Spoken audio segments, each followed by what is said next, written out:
scaling. Hindi nga lang naka-purify etong si Kelra. So, tingnan natin kung effective ang flicker. The Phoenix Army looks to complete another feat in Season 9 pero kumakapit pa ang Onyx. Umi Burrito, go get him! Isang panalo na lang ang hinahanap ng Phoenix Army to complete the upset against the reigning defending world champions Onyx Philippines. Ang tanong ay paano nga ba makakabalik ang Onyx sa setting ito? At makikita na natin ang sagot sa laban na ito. Matatapos na nga ba ang kanilang run o magpapatuloy tayo sa Game 5? Welcome to Game 4. Pabigat ng pabigat ang nakaatas at nasa balikat ng magkabilang kupunan na to, Onyx PH. Ang hinahabol nila ay madepensahan ang M-Series Championship na nakuha nila at ang TNC naman gustong patunayan at gustong ilabas at pakita sa lahat na hindi lang sila basta dark horse, pwede na sila maging contender. At napakadami na ngang napatunayan ng TNC Pro Team so far dito sa ating playoffs. Taking Aurora Gaming, isa sa mga M7 representatives natin all the way to game number 5. At ngayon, match point against the defending M-Series champion Onyx Philippines. Pero ito yung kinakabahan ako para sa Onyx. Para yung composition nila tatlong late game. Yung kailangan nilang alagaan. You have the Gisun Shin in the jungle, si Kelra nakanatan, at pati na rin si Super Prince nakalunox. Okay, tsaka medyo adjusted din yung mga heroes na meron sila. In-expect natin na si Gatot Kacha ay mapupunta na kay Brusco pero inilipat nila sa isang show. Alam naman natin na super confident dito si Brusco sa paggamit ng show. Pero kasi hindi na natin nakikita yung Gatot Kacha XP. Oo, napakatagal na huling nakakita natin yung Gatot Kacha. But up against Alice, pakiramdam ko naman ay survivable. Pwede In pa, fact, pwede. parang lamang pa nga ata ng bahagya si Kirk dito dahil mas madali siyang makaka-charge ng kanyang passive. Oo nga, no? Kasi tuloy-tuloy yung damage na manggagaling doon sa isang Alice. Pero kasi ang iniisip ko lang dito, tama ka doon medyo mahal, medyo expensive. Oo. Ang hero dito ng Onyx, maraming mga hero sa kanila ang kailangan ng item. Si Brusco nangangaray din. Chakno ata mapapaflicker. Sakto din naman yung kanyang flicker doon para makaligtas. Ngayon, unang pagong ay hinahawakan na rin ang TNC. Makakapag-heal back naman dito si Chakno pero mukhang papalag dito ang side ng Onyx Philippines. Mountain Shocker ay nagamit na nga rin at si Kirk ay nag-aatay ng level 4 Zaida. Pinupok siya. Okay, matahi-tahi lamang. Pero si King Kong man nagwagi. Nandun din naman yung Throne of Ruin. At si Trimar ay mamamatay. At si Lancy ay kailangan na rin umatras. 1-4-1 na magiging palitan pero pagong ay napunta sa Super Pack. Imaginein mo, men, triple late game core ang Onyx Philippines pero nakalamang pa nga sila sa early game. Zaida Ay, ay nako. maaagawan pa nga ng kanyang purple buff. Disastrous start here para sa side ng TNC Pro Team. Napakaganda naman para sa Onyx. So yun lang ang hirap nito. Kilala naman natin si Zaida kaya nga siya binabansagang King of Junglers dahil sa mga statistika na mataas talaga pagdating sa mga jungle pag kinukumpara. And marami rin nagsasabi talaga na malupit itong si Zaida. Pinapatunayan naman niya sa lahat ng mga nalabanan at nalaruan niya ngayong playoffs. Nakita na nga rin natin noon sa mga last few wins ng Onyx ng TNC Pro Team ay talagang napakasakit. Teka lang Aray ko. si Trimar ay talagang sinozone out na dito si Kirk pero sa mid-lane Ay! pala. Ang tunay na laban, Chakno goes down in Onyx Philippines. 2-0 na dito sa Super Prince. Parang bumalik sa footing dito ang Onyx PH. Hindi nila iniisip yung na match point na ang kanilang kalaban. One game at a time ang nagiging atake dito ng Super Fam. And ngayon naman, Zaida ay nag-aabang ng pagkakataon. Tatahidin lang. Punta si Super Prince. Napakabilis ng mga dash na kanyang ibinigay dito.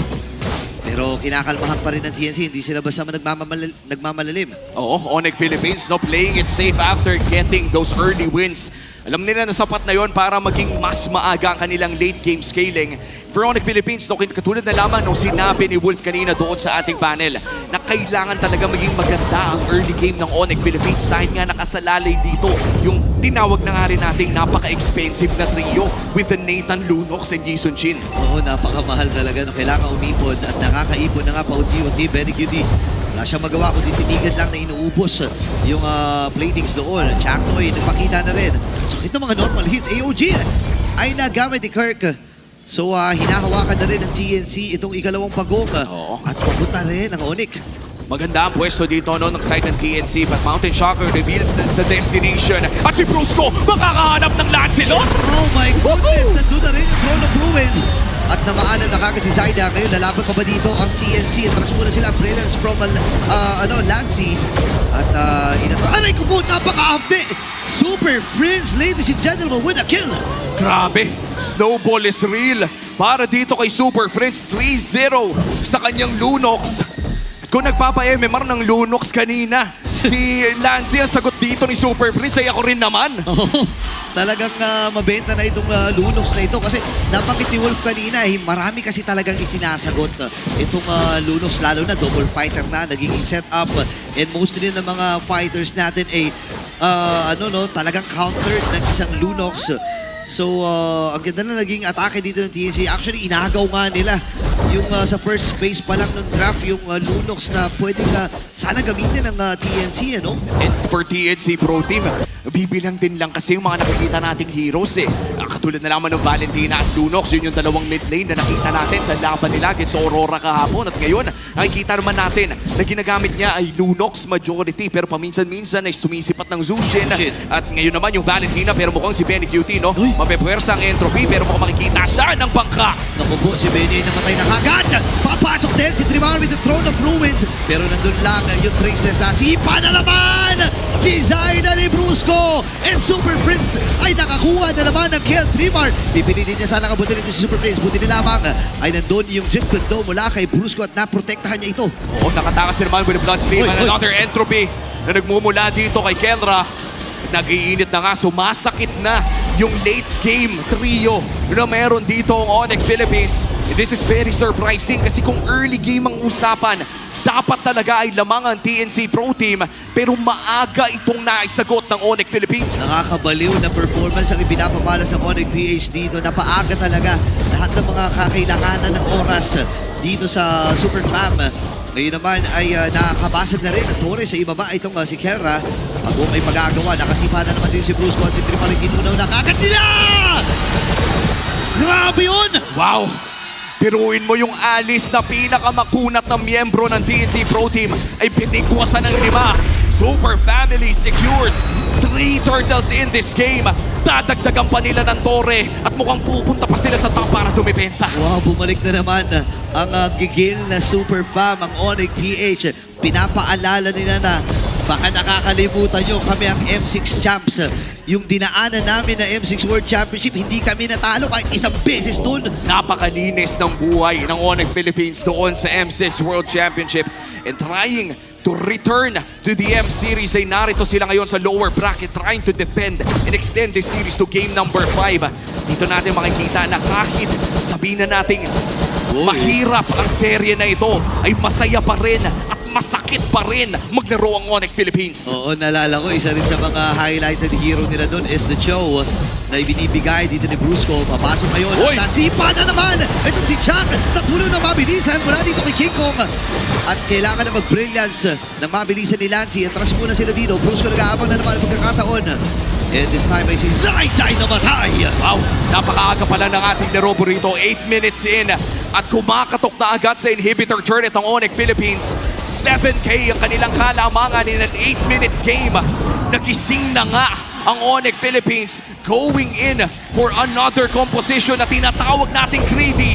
Pero kung hindi sila greedy, ano pa pang hinahanap ng Onyx ngayon? Ang Throne of Luminous na gamit. Naprotektahan ni Brusco with a Jet Kundo.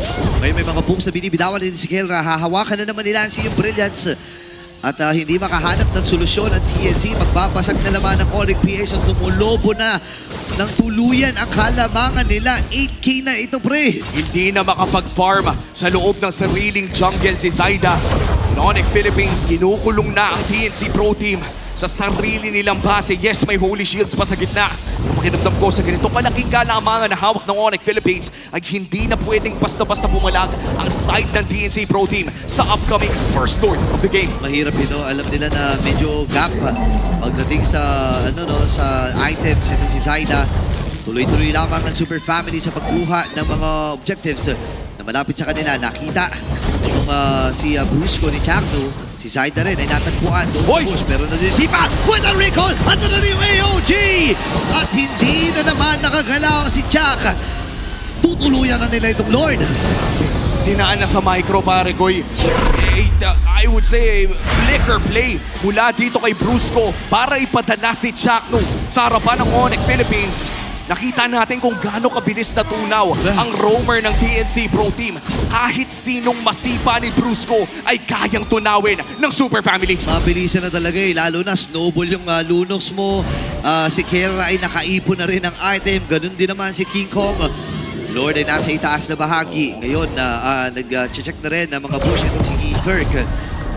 Ano, may mapipigilan ba nila ang pagsugod ng Onyx? This is the first Lord of the game na nagmamarcha doon sa may bandang top lane. Onyx Philippines ay sumusubok kumuha ng 3 inhibitor turrets. May Holy Shield sa baba at dito na rin sa may bandang itaas. Entropy ay nagamit pero mukhang makunat pa yung turret doon sa baba pero hindi makakadepensa si Lancy. That's Wow. 1 inhibitor turret down. Itamay mo na rin yung sinasampal ng Lord sa taas at mid lane naman ang kanilang puntirya. Nababagsak na rin sa harapan ng Super Family. 3 inhibitor turrets secured. Brusco looking for the play at tuloy ang kanilang push. Okay, may Lord pa rin naman sila nakasama. Nandito si Chakto. Kalahati kagad yung kanyang buhay. Trophy na ginamit na.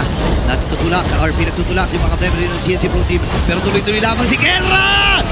Para extend ang serye ito! Welcome to game number 5. Onyx Philippines